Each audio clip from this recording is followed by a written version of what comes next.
And welcome back to On the Fly podcast. Wow, guys, how are you guys all doing today? Sean, go ahead. Fantastic. Oh, Zach, yeah, Absolutely fantastic. I love it. tremendous. Life is Oh, that's great. beautiful. Cannot complain. I love it. That's beautiful. That's beautiful. No, I'm doing great. It's already the end of fifth week of school. Time's just flying. We were just talking about that off camera. But besides that, I really want to introduce our amazing guest today. Bottom of my heart, another Minnesota native, and I'm super excited to talk to her and have a great conversation. But nonetheless, our guest tonight is Ananaya. Ananaya, can you tell a little bit about yourself to our listeners? Because I know a lot about you, but for Zach, Sean, as well as our listeners, can you tell a little bit about who you are and kind of what you do? Yeah, absolutely. First and foremost, thanks for having me. I'm so looking forward to this conversation, uh, and so yeah, I'm honored to be here. But for those who don't know me, which is pretty much everybody but Yinka, my name is Ananaya. I am currently located in Minnesota, Rochester, Minnesota to be exact. And I work for Tony Robbins. I work for his company doing client relations, client experience on the client experience team. And I would call myself a personal development junkie. And that's kind of how I got into the role, just from being an attendee of Tony Robbins events and then reading his materials and applying, all of his work led me to where I am today. No, this is perfect, and this is exactly why we have you on the podcast. I'm so happy you used the word junkie because we're like this is a podcast right now full of junkies as well as our listeners. So we're super excited to kind of tap into that right there. So Uh-huh. can we? I remember having this conversation in Minnesota, and you were talking about how you started at company X, and if you would like to say that, that's up to you. But then you now you're moving over to Tony Robbins, and I think that's like the biggest thing. Oh my gosh, you work for Tony Robbins? What is that like? Personal development everywhere, conferences everywhere, this, that, and the third, right? So like what is your normal day at working for Tony Robbins? Like what does that look like? Sure. So, everybody for the most part, I would say is 100% remote in our company. And so we have people in Australia, the Philippines, South. I think there's someone who works in South Africa, but we're all over. So for me personally, what a personal day kind of looks like. So my standard shift is 9 to 5 my time zone, and that's kind of like with everybody else. There are some people who work through the night, and then of course for meetings and stuff like that, you would have to still attend. So if I was to move to South Africa, I would still have to meet during Pacific Standard Time meetings and stuff like that. So I would have to adjust to that. But for me specifically, my schedule is all over the place in terms of like what the season's looking like. So if we have um, a heavy event type of season, I could be working pretty much all day, but then taking breaks throughout the day to tend to whatever my needs are.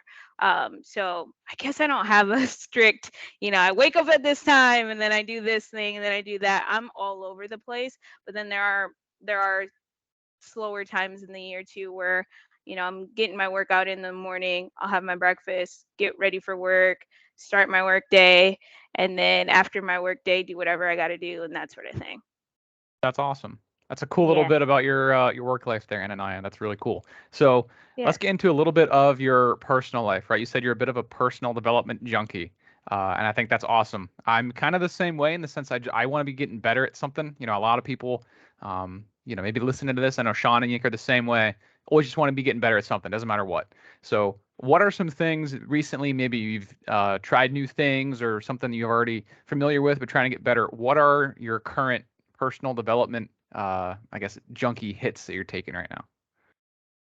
So I have everything mapped up in like different sections of my life. So I will have goals for career, vocation, goals for relationships, goals for my personal like health and fitness, and then goals for like what I want to do with my family. So I honestly have like these those large post-it notes, like pad post-its on my wall with different areas and what I want to accomplish this year, the next 5 years, 10 years, so on and so forth.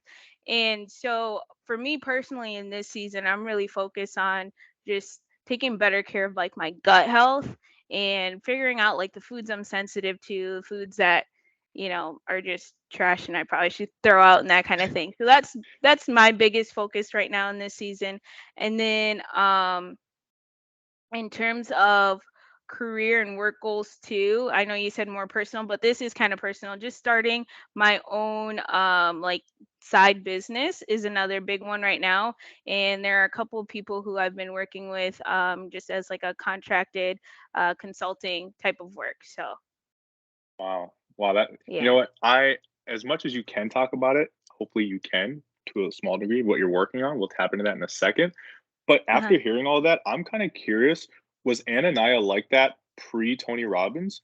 And if so, was like working for Tony Robbins and now around his curriculum and all these things that like, you know, exponentialize that? Like, oh, like now I'm even deeper into this. I'm even more motivated. Even more like, all about self development. Or pre Tony Robbins, not really about it, kind of, average moving, 99% or as one might say. And then maybe Tony Robbins was like, oh, eye opener. Like, what was Ananaya pre, working for Tony Robbins and like now currently working for Tony Robbins? How did that look?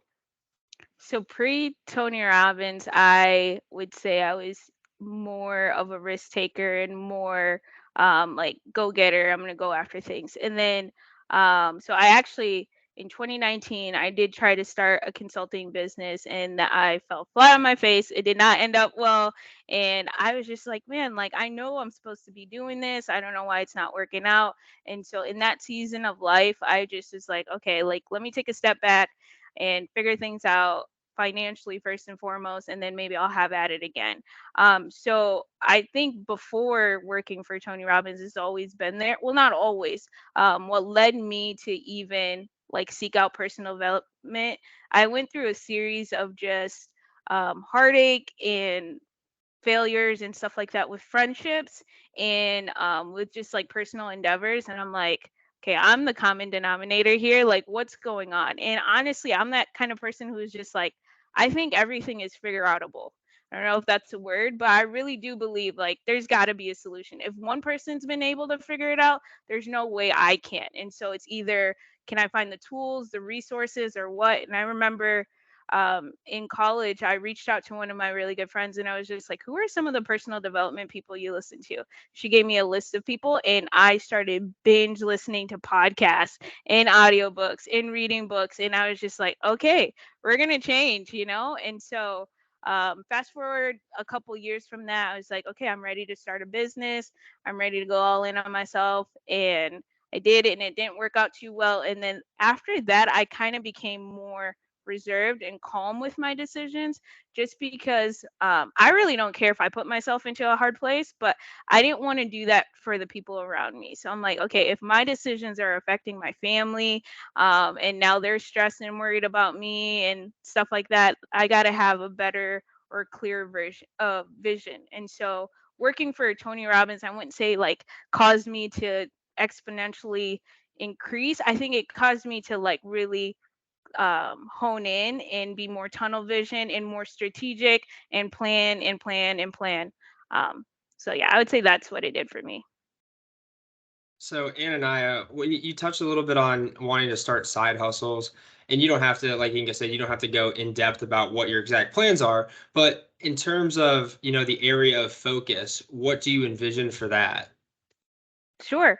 So my absolute dream is to have my salary with my employer go all into either like retirement, savings, things of the future, and I'm living off of my side hustle. That's what I envision for my life. And so one of my current goals right now is every quarter, until I obviously max out my like 401k contribution for the year. I can't say that this will look the same, 2 or 3 years or 4 years, but I'm just increasing it by 1%. My what I'm contributing to my savings because I started. I'm 28 now, but I started looking to my for my future savings and all of that at 26. And so had I listened to my, 10th grade algebra teacher when he was like, I'm going to teach you how to be a millionaire, do X, Y, and Z, had I listened and probably started at 18, things would be different. But obviously at 28 years of age, I'm not too late either, but I want to live a life that's so, Yinka, you can probably relate to this, in like, in the sake that like life here in Minnesota, we're not really, Yeah. for the most part, big and flashy and like trying to keep up with. There are people who are still trying to keep up with the Joneses, but it's not Right. in LA, right? It's not in New Right. No. York City. So it's easy for me to live a comfortable, reserved life and have all my needs met, and really hone in on like, okay, what can I do for future Ananaya? Make sure I'm not putting her in a bad position and she's struggling at age 65, 70, 80, 90, so on and so Right. forth. So to answer your question, my goal is to be able to really just like have assets growing from the money I'm making from my employer, and then I'm living off of side hustle income. No, and that's beautiful. And you're absolutely correct. Minnesota, it's very chill, laid back, and I kind of like that because you don't have to keep up with the Joneses, Hmm. juxtaposed to, let's say, the Floridas, the Californias, where it's like, and it's all going on around you. In Minnesota, you can be wealthy and silent, move in silence, which is really nice, and Yeah. kind of dress moderately, and no one will ever know that you're wealthy, which is really cool. So I can attest to that. But one thing I would now ask from hearing all of that is, you're saying that you're maxing out your 401k contributions. You're doing, I assume you're probably doing a ton of things to set up future Ananaya, but I'm curious, like, what other things are you doing? What kind of systems and processes, whether it's financially, whether it's even just like goals or aspirations or just things you're just really focusing on so that you're putting in that work now so future Ananaya can just cruise? What kind of systems and processes do you have in place? So having my 401k, my Roth IRA, those are the biggest ones I would say, and contributing to that. But then just like, as my income and salary is increasing, I'm still living a pretty like chill, mild life. Like, even where I live in my living situation. So I chose to live with two of my sisters, and our rent is really cheap compared to most people.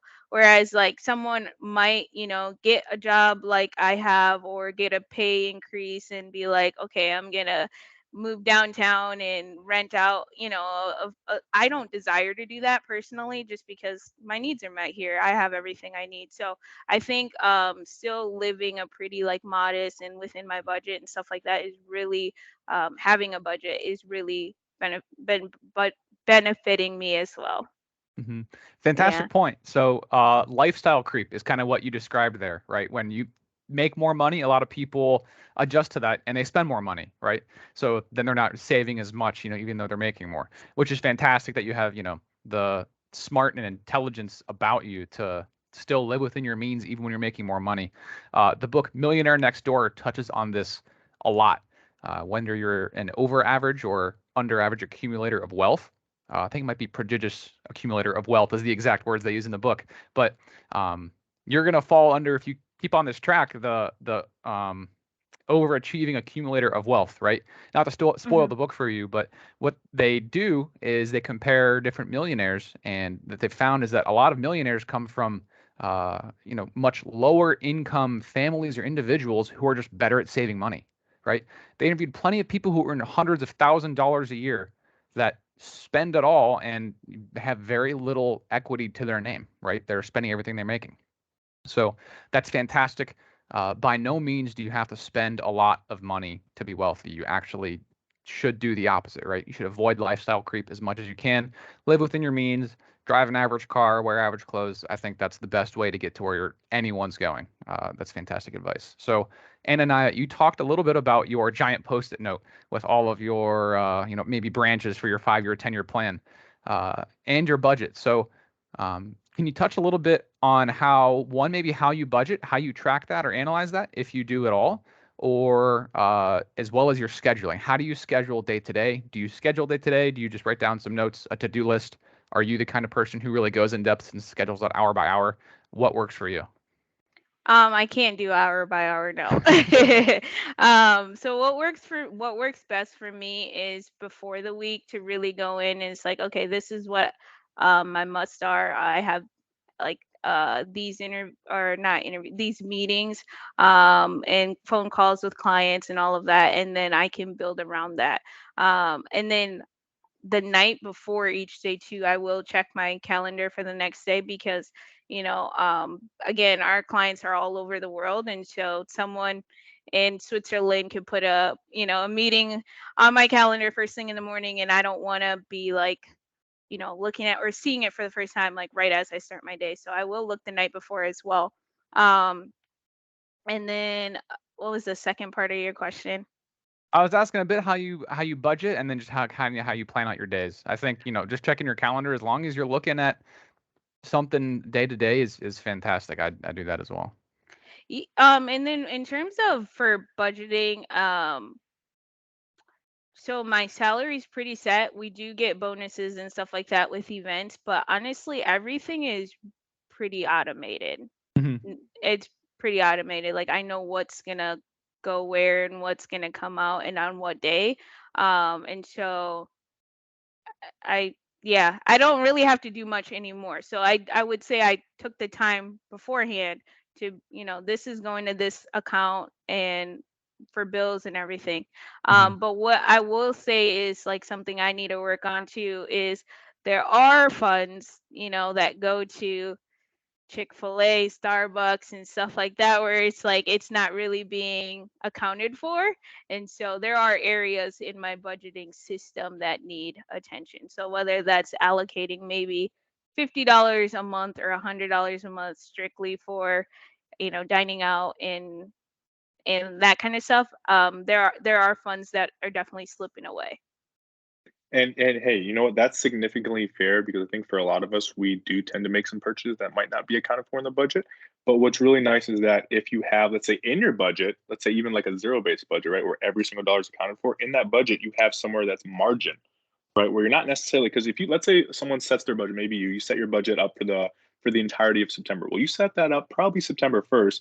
You don't really know all the little itty bitty purchases you're making throughout the whole month, but if you have a little margin section of like $250 for things that are just completely unplanned. Not that I'm just different than emergency fund and a kind of emergency allocation. Have that as well, but just like little purchases that you don't even know you're going to make, right? If you have something like that in your budget, it's still zero based. I think that's what's really key for a lot of people. Has been key for me.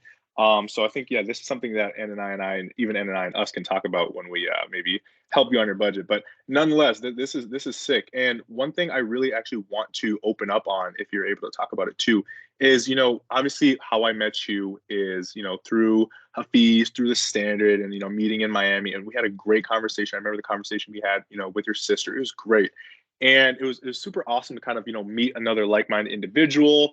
But then what was also really cool is that and this is just statistically speaking, I don't meet a lot of women who are on your kind of mindset, which is really awesome. And I loved having that very educational, motivational, inspirational conversation. I was like, wow, she's awesome. Like I want to continue talking with her. That's obviously why we connected. And we had that other conversation at the coffee shop, which was super nice. But I'm curious, where maybe I know you said back in the day your friends probably put you on with some people, whether it might have been Tony Robbins before you worked with him, or it might have been Hafiz with the roommates, or like who else, men or women, do you kind of tap into to kind of get that motivation, to get that inspiration? What are your kind of influencers circle? Who do you look up to? So first and foremost, I think what I've made my identity early on is a student. And I just love learning. And I think that is why I'm the way I am, is because I just, I would say two things. I love learning, and there is a part of me that has like an obsessive personality. So if I'm interested in something, I'm not just gonna like dabble in it and read about it once. It's like, okay, I need 6, 7 books, or I need, like 6, 7 authors or podcasts to listen on this specific topic. So just being able to learn or from both other people and just life experiences has allowed me to be the way that I am. But to answer your question, uh, Tony Robbins obviously is on the list.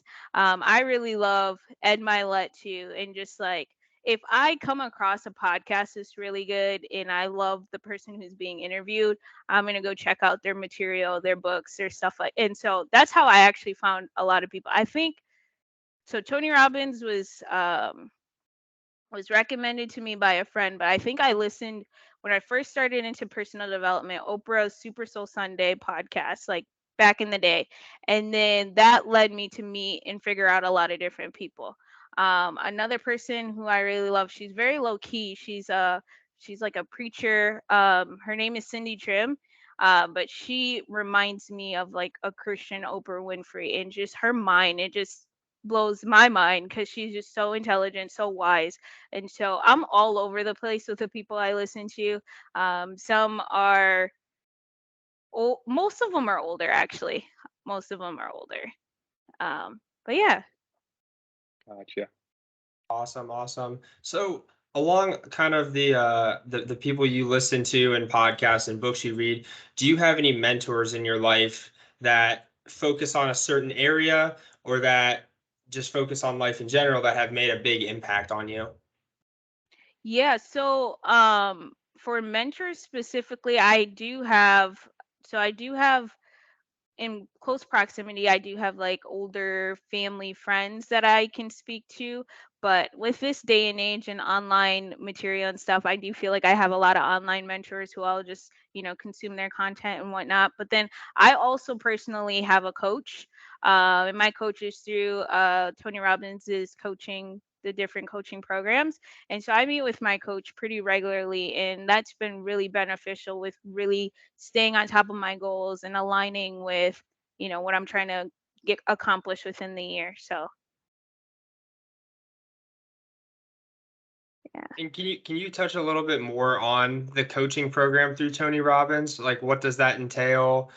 Do you meet with your coach in person or is it online? What does that look like? It's online. So my coach is I think she's in the UK actually. But so the coaches who are hired for Tony Robbins they've gone through extensive screening training, and they have put in hours of coaching. Like they're top notch. And I'm not just saying that because I work for the company, but to be representing Tony and Tony's brand, Tony's teaching, you do have, you're going to go through some phases of training and whatnot. And so my coach and I, we meet. Well, I actually get to decide. So I have a set amount of coaching sessions, and so I get to decide how often we meet. But what I've been trying to be consistent about is about once a week. If I don't see any time on our calendar, at most we'll go maybe 2 to 3 weeks. But depending on what your goals are, there are some who specifically work with businesses, business owners, and they'll focus on that. But more personal life goals, you'll have like a life coach for that. And so most of my goals have been both in regards to a little bit of both life and business related. Okay, so then you would provide kind of, I guess, your bio prior to the coaching, like getting assigned to you, and then that way they can pick, or you can pick Definitely. even. Yep. Yep. So you complete an assessment beforehand, like why are you seeking out coaching? What are you looking to accomplish? So on and so forth. And then they do a pretty good job of pairing people with their coaches. Very cool. That's awesome, Yeah. Ananaya. I Yeah. want to dive into a little bit of the steps you took to get where you are today. So, was there? I know you mentioned kind of those podcasts you listened to a while ago. Was there a single moment or catalyst that really flipped the switch for you, that set you into kind of the financial journey or the personal development journey that you're on today? Was there a specific instance? Was there one person who really inspired you, or was it kind of a culmination of different events? A culmination of different events. And I can touch on both here briefly. So in undergrad, uh my end of my freshman year, I actually got kicked out of my university for being on academic probation twice. The first time, I was able to write myself out of it, and I was like, "This is the reason why I should stay." And I got reinstated into school. Then the second semester, I still did poorly, got kicked out, and they're like, "No, you can't talk yourself out of this one. Like, be gone." And so what that did for me, that led me to a place of like self-reflection for sure. And it's just like, yes, you can blame life circumstances as to why, you weren't showing up for classes or doing well in school. But at the end of the day, like whether it's totally my fault or not, I still am held accountable for my actions, right? And so um that led me to my very first fitness journey. Because so basically what I ended up doing, because I was paying out of state tuition at the time, I went to a community college for a full school year. I then had to be part-time schooling to be able to apply for residency or in-state tuition for the university I was going at. So it gave me something to do while I was trying to, get back into my university. And so since I was only part-time classes, I had a lot of extra time. And that was my very first time truly being structured, because growing up we didn't have any type of structure. Every day was a new day. Every day was different than the day before. The structure was just not something that I grew up having.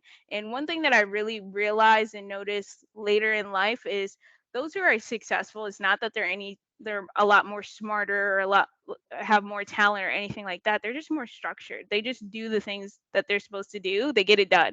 And so I was just like, if I can just, get my homework done and show up to class, I will do well in class. And so that's what happened. I just started, doing better and better in class. And I think it was one of my best semesters that semester after getting kicked out. But in my free time too, I started working out a lot and learning about just weight training and lifting and all of that stuff. And that's what led me to just one, building my confidence, but two, realizing that, wow, like if you invested in yourself, you get to reap like the benefit. And this is pretty freaking cool. And that is what I would say started my personal development journey. Right. And it sounds like, although, on the surface level, oh, like, dang, that sucks. But then it's also like you kind of needed that to get to the next level. I think we all have a similar story. I know I do with, how I kind of what was my catalyst. And it's like, oh, but it's like, whoa, you kind of needed that to get to the next level. And so, in tandem with, let's say, fitness, because I know you're a big fitness enthusiast, do you see a lot of like the discipline, the tenacity, and the grit that goes into fitness and how it kind of, leaks, for lack of a better word, into other places? So let's say it's your, maybe back then, now it leaks into other personal areas in your life. It leaks into, your career. Just like all these things are kind of, for successful people, they're all kind of like interrelated. They're really interrelated. They teach you different things. So can you kind of like, on that journey, what did you kind of learn from that? And maybe, it broke you down. Some days it sucks. Maybe, I don't know what time you work out throughout the day, but it's like, oh, I just don't want to go to the gym today. Nope, I don't care. Nobody's looking. I'm going to the gym. And that right there, that kind of mindset, that taught you something, perhaps, right? So can you talk a little bit about that and kind of how that molded you? 100%. So yeah, for me in fitness, it's just I I for a while I kept my very first like fitness journey from that time, and to be in a position where I'm like, I can't lift those weights or I'm not going to do it. Or even honestly, so the way our gym was set up, the first floor was just like squat racks, and it was the big burly dudes who'd be on the first floor. Second floor were ellipticals and cardio machines, and then the third floor was like mat areas for stretching, cardio, and more cardio machines and that sort of thing.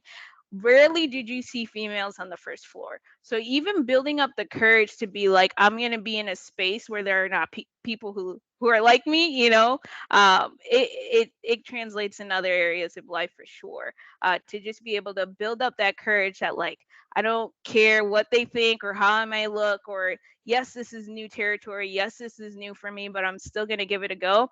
100% can be translated in other areas of life and have been for me. And I think that's what's really key. It's like you mentioned how, you were maybe nervous to do X, you did X, and you're like, wait, hold on, I achieved X, or I achieved what you were, set out to do. And it's like, wait, that wasn't as bad as I maybe thought. And then now Right. it's like there's Y and there's Z and there's other things that you're still scared to do, but you do them anyway, and it's repeatable and it's repeatable and it's repeatable. And the Hmm. compounding success. That's amazing. I think that's a beautiful story. And I think for a lot of our listeners, that's something that we like to even just tell them, like, just do something that scares you, just like one thing per day, just one Yeah. thing, right? Because Yeah. then you overcome that, and then there's going to be another thing that's scary. You overcome that, and overcome that, you gain confidence, you gain wisdom, tenacity, grit, as I mentioned before, discipline. So I think that's a beautiful story, and I love to hear that.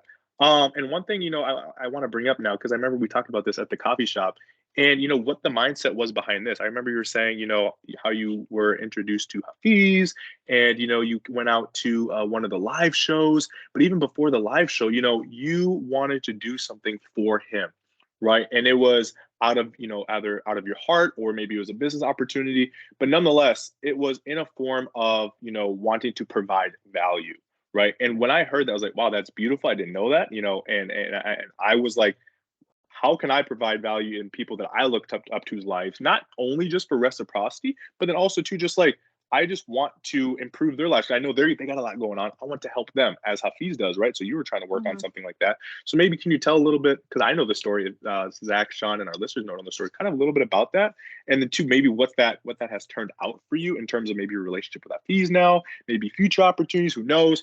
But like what that kind of turned out for you. Yeah. So, beginning of this year, I was so how I like to take things apart. I don't know why, but I'm very like antsy, and so I'll like take things apart and just really analyze like how is this put together. But we have this little booklet in our apartment with different quotes. Like you flip the book, and then I'll have like today's date and the quote of the day, so to speak. Have you ever seen those type of booklets? They're usually at like Hobby Lobby and stuff, or old people's homes and stuff like that. But we have them too. And so I was just like, looking through, reading the quote of the day, and I was just like, man, this is really cool. I feel like there are different communities that I'm a part of or I listen to. One person that came to mind was like Lewis Howes in the School of Greatness, where I could just really like compile a bunch of quotes for them or something, and like this is something they can give to their members. And so each day you would have a different quote. But honestly, my intended client was our clients with the company that I work for, as like something that I could give for our team. We give to our clients, and it's just like this is how you can continue to. We talk about Tony talks a lot about remain in a peak state, or keeping the momentum going. And so if every day you had a habit that's going to set you up for whatever future self you envision yourself to be, that I'm like, that's phenomenal. And this is something that's easy, like habit stacking in Atomic Habits, So it's just making that small habit of every day I'm going to go and I'm going to read the quote of the day, or write or journal something alongside that. So I'm like, well, before I pitch, to my company, I just want to make sure I have my ducks in order, and who's someone who has a community that would align with this but is probably a little bit smaller. And so the roommates came to mind, and on Atlanta live show in March of this year, I was just like, okay, I'm gonna go there. I made the booklet and everything, and honestly, I can show it to you guys later. And I'm like, I'll go ahead and I'm gonna bring it to them. I'm gonna pitch it and see what they say. So I get to the live, and I went to the live show myself too, and that's another thing too, like not being afraid to go on your own and go on the whim. And I think the biggest thing for me is I weigh out all my options in my head first. So it's like, okay, you're scared. What's the worst that can happen? They say no, and then you go back and then you do what you were doing. So just go for it. Like the worst that can happen is they say no.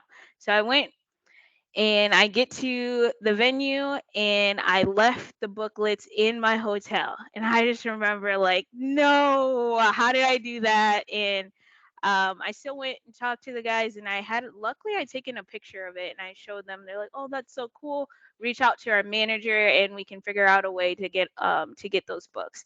And long story short, that led me to flying to Dallas on my own to meet up with Hafiz, and I showed him the booklets, and he was just kind of in a nice way like, nah, I'm not interested in that, because the standard is something that's taking up most of my time, and you know um and so I don't really think this will serve our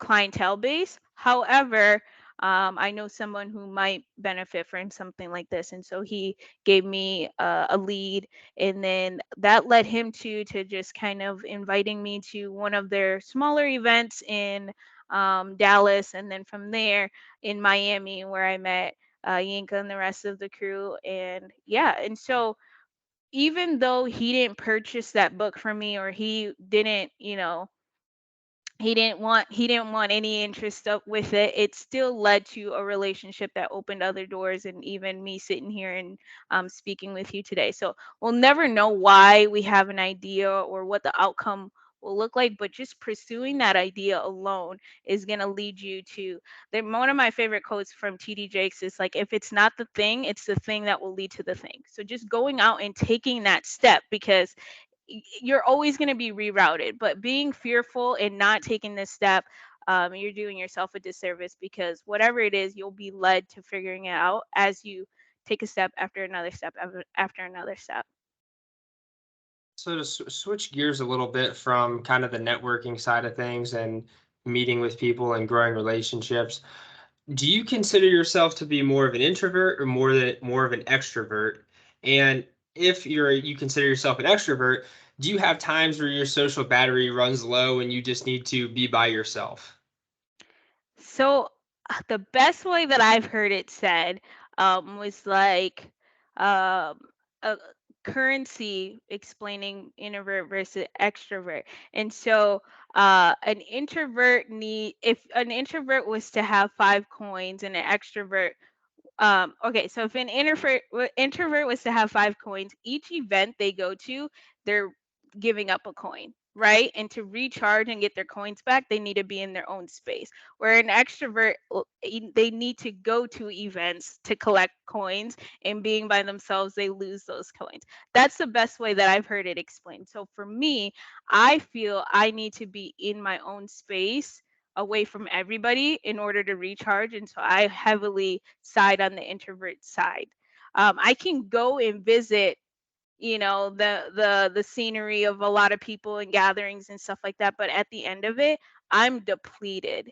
And then I need to be in my space, recharge, gather my thoughts. I love solitude. I really do. I crave solitude.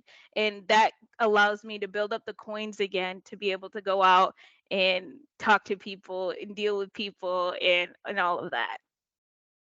Sean, that's a great question, and Ann and I answered that beautifully. And I've never thought about it like that because I would always be coined, lack of a bit like pun, right? I'd always be coined as an extrovert, or I could see myself as an extrovert. But just how you explain that, like I am now the coin person, dropping off the coins, and I'm coming back like, oh, I need to recharge. I'm tired. Social battery's out of whack. Let me sleep. Let me relax. Let me listen to music. But then again, next day, oh, I'm ready to go. I'm ready to go. So it's like by that definition or by that analogy, I'm very much now an introvert the way I think about it, which is very interesting, and it sounds like you are as well. Hmm. That's awesome. Yeah, and most truly extroverted people that you will meet, if you tell them, okay, I need you to stay home by yourself for like a week, they're gonna be like, what? What am I supposed to do? Like, this is crazy. But an introvert, you tell us like, okay, we're good. And so that's the best definition I've heard. And I don't remember if it's like Brendan Burchard who stated it that way, but I'm like, this is gold. This is me, because people would try to tell me I was extroverted. I'm like, no, I max out quick, you know?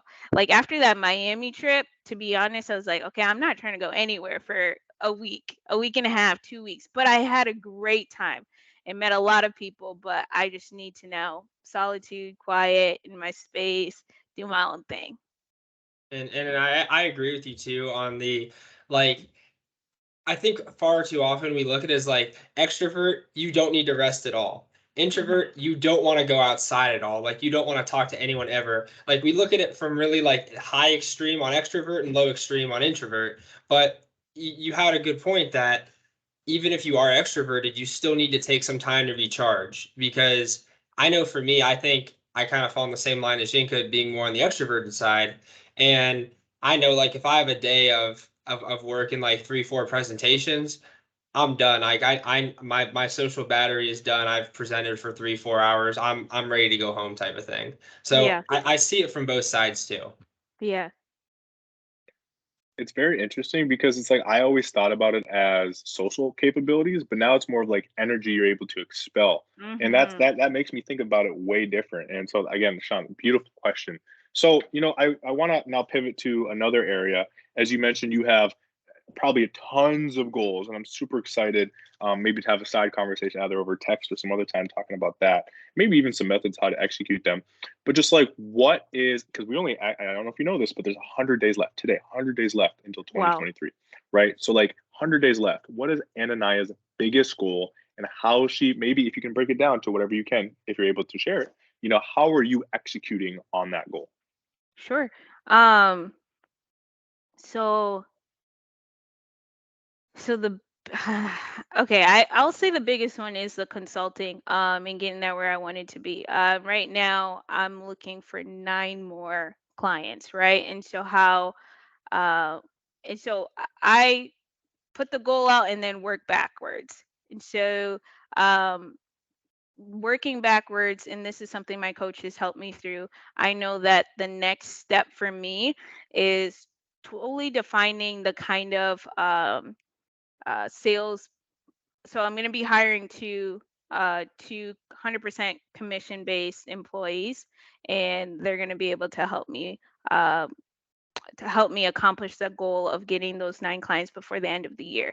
And so what kind of got me to that is just like I don't have the bandwidth or the time myself to be able to, you know, go out and look for clients and talk to them and stuff like that. But I know if I can find someone or 2 people who are money driven and sales is their thing, and it's 100% commission based, I don't have to worry about the upfront money to be able to, you know what I mean, to have the salary and whatnot. And so to answer your question as to in general with goals, how I look at it. So I just will write a list of everything I want to do, everything I want to accomplish, places I want to go, all of that good stuff. And then I look at it and I star the ones that are really important. Like I just have to do this, right?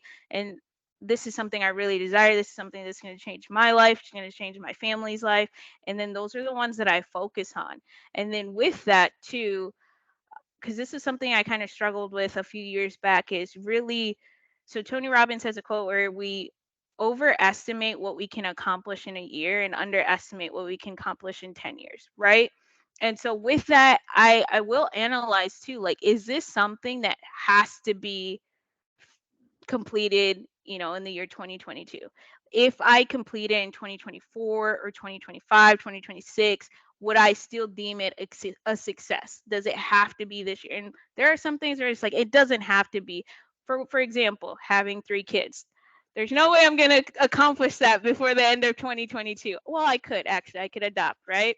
Or like being a grandparent or whatever. It's like I could adopt a 17-year-old who already is a teen mom, and then I'm boom, I have a kid and a grandchild, right? So there are ways, but I'm obviously joking, but so goals like that, it's like if you don't accomplish that in the next 5 years, are you going to be okay? If it's 7 years until you accomplish and so I will have a list of all of that stuff, and at the beginning of the year, and then along with each quarter I'll be able to review them, but only the ones that are a must am I reviewing on a daily basis.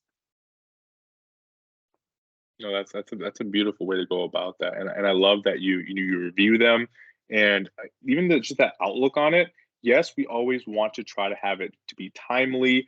Our goal to be timely, to have it executed in a way that's again timely in terms of what's the best time for this goal to be executed, where it will give me the most fruit in that season, right? But I love how because I probably need to review mine. Okay, does this need to be executed within a year? Like, can I kind of put the foot on the brakes a little bit and be like, okay, this doesn't need to be done at the moment because there's more important things that will pay more fruit or be more beneficial in this exact season. So I love the way you talk about that, and I think that's beautiful. I'm interested. Again, we'll have a side conversation about your consultation business. I think I may or may not be interested, but nonetheless, we'll talk about that some other time. Okay. But I can just tell you're an avid book reader, but I'm curious because again, we're very much finance people. What would you say is like your top finance, like number one finance book for all of our listeners out there? What is the finance book that people should be reading and why? um I would say, I don't know who it's by, but Automatic Millionaire. Have you heard of that one? Yeah, definitely I on the reading list. Okay, and just because it's simple, it's dummy proof.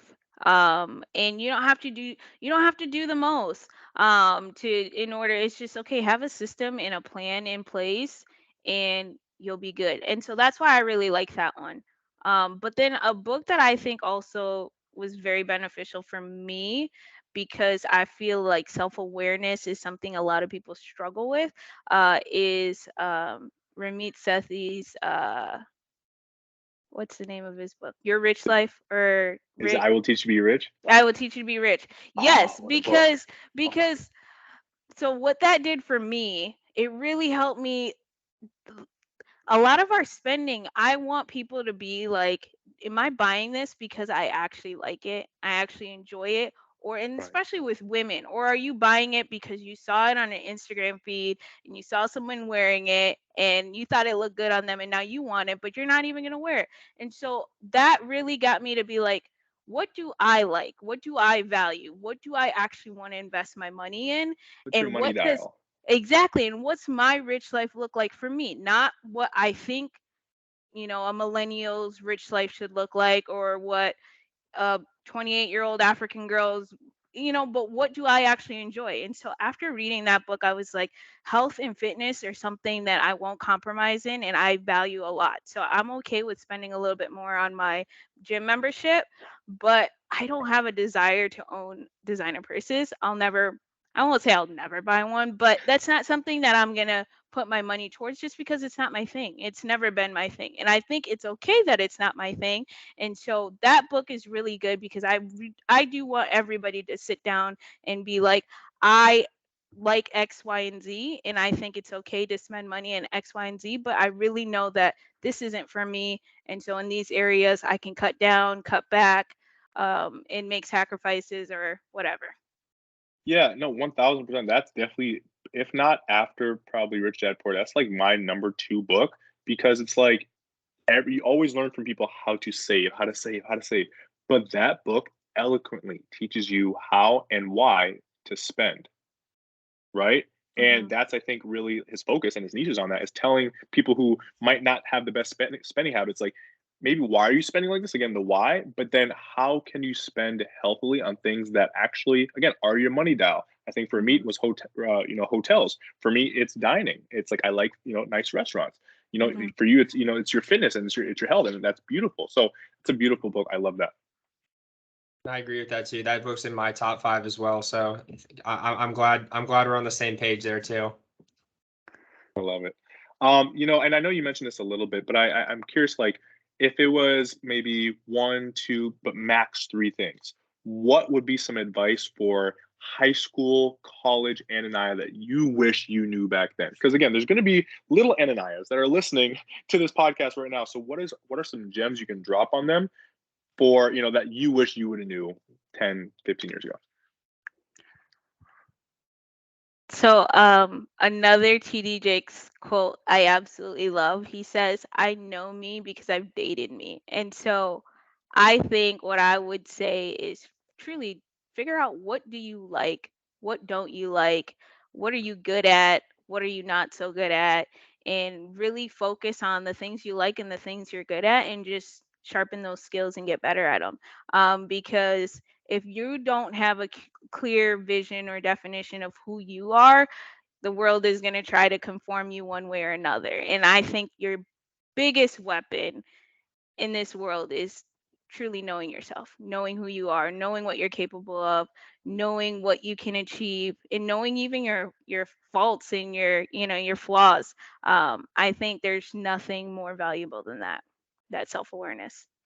Yeah, understanding one's identity, I think, yeah, is Hmm. very a limitless power for an individual. So for all of our listeners out there, however you're able to figure out yourself, by trying, by failing, by succeeding, just try things out. I know for a lot of us on this podcast right now, we probably still don't even know exactly what we want to do. Hmm. But the more you try, the more you're going to take another step and another step closer to figuring out what you like to do, who you are, what you stand for, what your morals are. And Yeah. I think that's a beautiful thing, because I'm even going through that. And it's like, that's something that I make choices for Yinka now. Like you mentioned, if I wasn't doing those moves, then now it's school, or it's society, or it's Mm-hmm. parents who's Mm-hmm. deciding what Yinka's life is going to be like, or what Sean's life is going to be like, or what Zach's life is going to be like, what's Ananaya's life going to be like. But why can't it be our own choices, our own doings to figure out what we all want our life to kind of look like? So that's huge. That's huge. I love that. I love that. Yeah, building off of Yeah, that too, I go would ahead. also say defining your values and then not going Ooh. against them, you know? And that is part of the identity piece. Like, what are your values? What makes you you? And then don't compromise them. And two, what are your non-negotiables in life? Yes. Yes. Yeah, that's powerful. That's powerful. Yeah, no, again, this podcast has been heat. I'm very much looking forward to kind of going back over and listening again. And then again, talking to Anna and I on the side. But before we wrap up, any other questions from you, Sean, or you, Zach? Because this has been heat. And I'm looking forward to, again, having these side conversations. But talk to me. No, Ananaya answered all my questions thoroughly and with flying colors. So Ananaya, thanks so much. Really appreciate your time. Absolutely. Yeah. Thank you, Ananaya. Thank you for taking the time out of your busy schedule to join us. I assume you probably got some meetings going on right after this, so we won't hold you too much longer. But no, thank you for answering our questions and providing insight to all of our viewers. We're very grateful for it. Yeah. No, No, thank you for having me. This is good. I enjoyed myself, so thank you.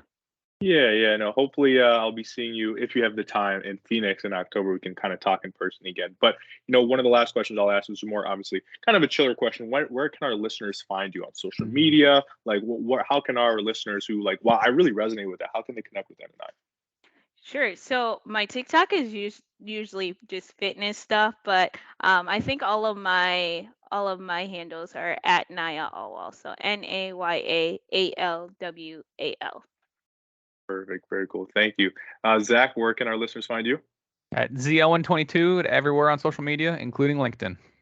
Awesome. How about you, Sean? And Sean Lacey 7 on all social media, and then Sean Lacey on LinkedIn. Also, make sure to check out thefli.net where you can listen to all of us, listen to our podcast, check out the blog post, utilize our free tools, and we got some cool stuff in the rafts here coming out soon. So we can't wait to roll that out. 1000%.